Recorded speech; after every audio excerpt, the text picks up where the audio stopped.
there's actual great advice being provided for young people. And one of those folks that is providing great advice, you guys are going to say, oh, the boomer, is Dave Ramsey. If you guys don't know my story with Dave Ramsey, big Dave Ramsey fan, tell you more about how we overcame debt and all that sort of stuff. But Dave Ramsey actually acknowledges some of the structural, dare I say, systemic issues that we're going through and presents solution on how to fix the housing problem. And again, solutions are being presented that I think Trump should implement all of these. And I think there's some other ones that I could think of immediately to actually help stabilize the housing issue. So let's let Dave Ramsey cook. I'm going to incorporate some of my own personal testimony. Again, I'm a big advocate for going through the Ramsey program. If you haven't, this video is called What the Government Should Do to Fix the Housing Problem. Okay, check this out. And this is actually one of the few times you'll hear Dave say that the government could actually do something about this, okay?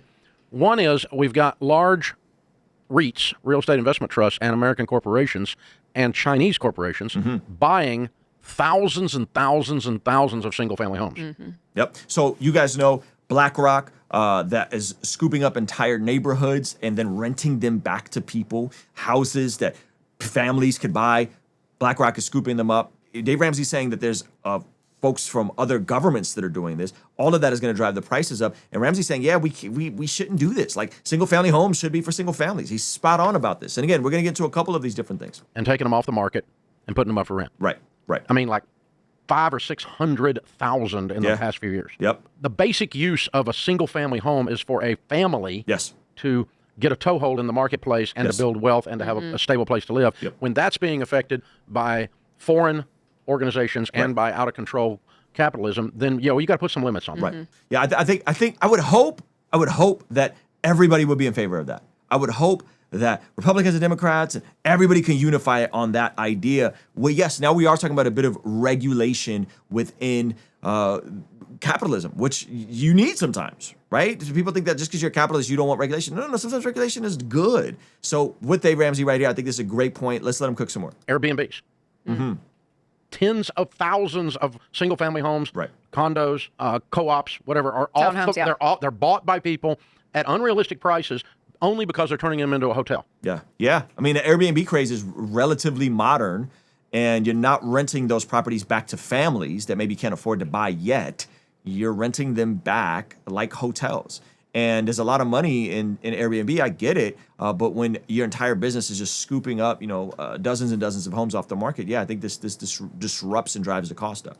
The next thing he lays out is fixing the capital gains on housing so that people who are older and want to perhaps downsize, like a lot of boomers are sitting in massive houses, they're about to retire soon, they don't need a huge house and they'll be fine with a smaller house, but they can't because the equity in their home is capped at how much they can pour into a new home. Dave Ramsey lays this out brilliantly. Check this out. And it was a big deal. It used to be that you got a tax break a little bit on your personal residence, and they changed it massively, whatever it was 20 years ago, and said, okay, married filing jointly, you can make up to $500,000. Single, you can make up to $250,000 tax-free on the growth of your capital home. gain on your personal residence if you own it 1 year or more. Raising that to $1 million would take a bunch of boomers out of their home that would say, I would downsize, but I'm going to have to pay so stinking much tax that I'm not going to downsize. And see, if that level will sell, the next level sells to move up into that, and the next level below that moves up. You create a domino down the price points. Yeah, well said. I'm totally with him on that. And again, in a moment, I'll show you guys a bit of my Ramsey story. I would add, and maybe Dave would disagree with me, I think another thing people could do if they wanted to is freeze the rates of the people that have these houses that they don't want to be in anymore. So if someone has a 3% rate, they're really just holding on to that rate because their mortgage is low. What if they figured out a way to freeze that rate and say, hey, $1 million in the capital gains tax, you can go buy a house cash, or you can keep that rate and either pass it on to the person buying the house or take it with you. I know I'm just pontificating here. Ramsey's the expert on this stuff, but I think that could also help free up some of the inventory, because how many people are just staying in their home, older folks staying in their home because they got that super low 3% interest rate from a number of years ago when they had rates that low, and now they don't want to move because it would be more expensive. Their interest rate would be so much higher. So I think that's something else to think about. I'm not sure how Dave would feel about that, but that's a thought. And I got more thoughts too that I want to add to this. Giving $1 million exemption instead of a $500,000 exemption, and even do it on all small ownership. Yeah. So if you had 2 rentals and you want to dump them, and you can make up to $1 million, you dump those back into the inventory pool for that sweet young couple to have a place to buy. But if you gave people a tax break on the rentals that they own and a tax up to $1 million, yeah. And on their personal residence, there'd be a bunch of houses going to market. So when you do development, if you develop a subdivision, if you're a developer, you buy a piece of land. Okay, so here's the last one, development of a subdivision. I'm going to add to this. And you put in a street, and you put in the utilities, and you go through all the stupid permitting, and you put up with the stupid city, and you go through all the stupid stuff about the trees and dealing with cities, codes, zoning. It is absolutely a nightmare. We've had to get this studio zoned and permitted and all that sort of stuff, and it's a nightmare walking through this sort of process. All those expenses you can't expense. They have to be depreciated over a large number of years. Never knew this.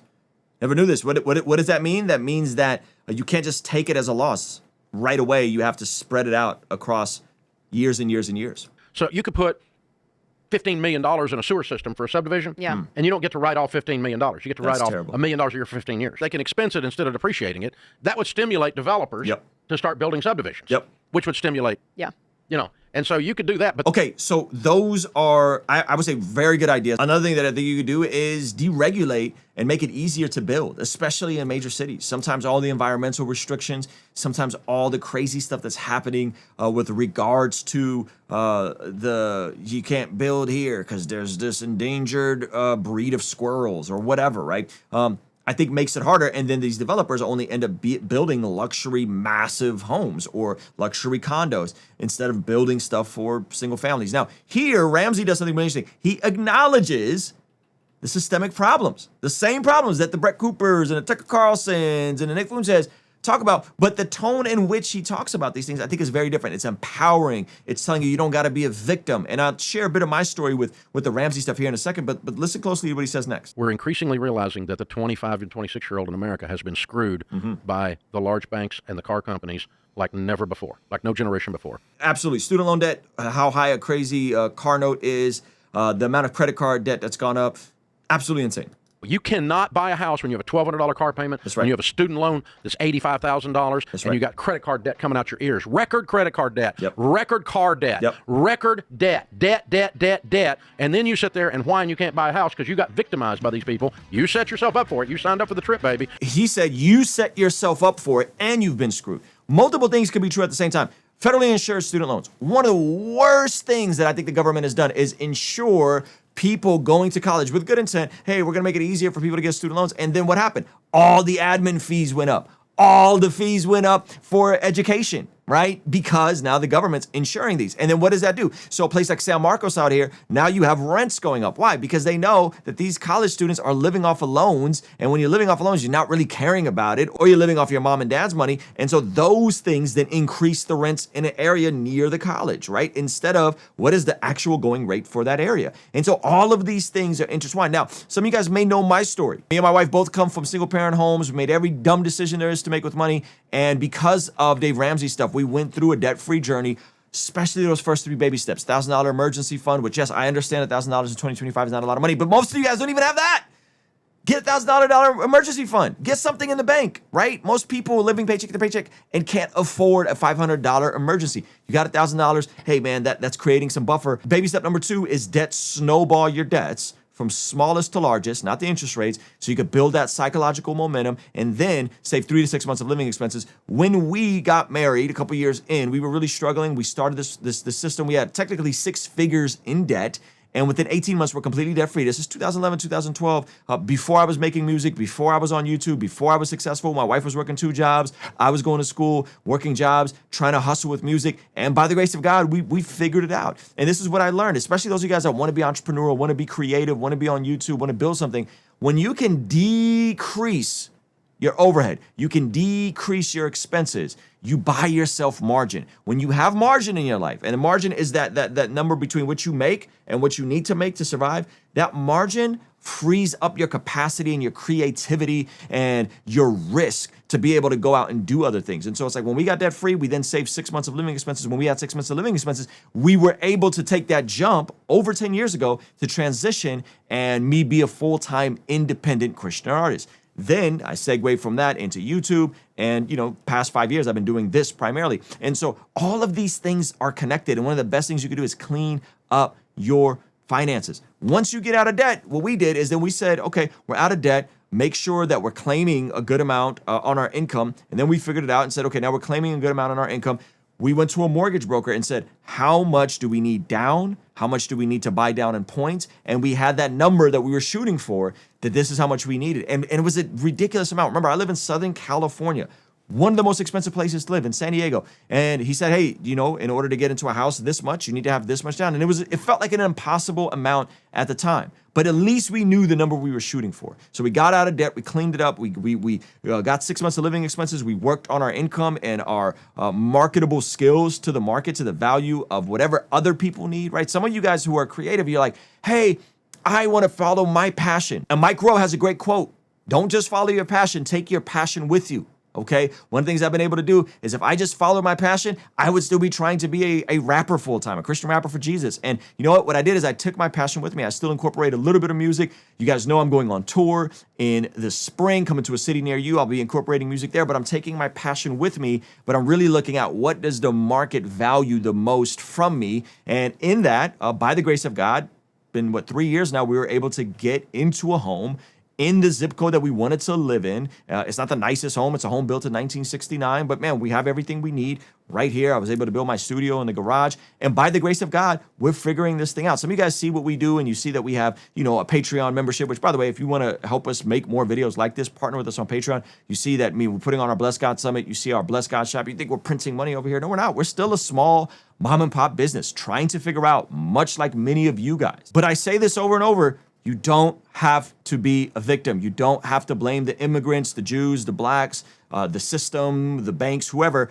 Listen, we all start from different places, but that doesn't mean that you can't put your head down, work hard, develop yourself, become useful, and discover God's purpose for your life. A lot of this is what I'm exploring in my brand new book, Godly Ambition, which talks about my story, but also gives you a lot of scriptural frameworks and practical advice on how to go and unlock the full potential of your time, talent, treasure. We now have signed copies of this. It's available on Amazon. I think it's like $20 on Amazon, but we have limited edition signed copies. You can get directly from us over at blessgod.shop. You go here, check it out. Again, pour something good, something wholesome, something uplifting into yourself. Pick up the book. And then, of course, if you click under the live events tab, you can see I'm coming to a city near you: Houston, Dallas, Chicago, the Pittsburgh area, Arlington, Virginia, which is the DC area, New York, Los Angeles, Clearwater, Florida, the Tampa area, and Atlanta, Georgia. Go get your tickets now, because my goal is, much like Dave Ramsey was for me, is to pour into some hope into you guys, to get you guys off the internet and get you in the room, because there's nothing like being in the room with someone. There's nothing like being able to ask your questions,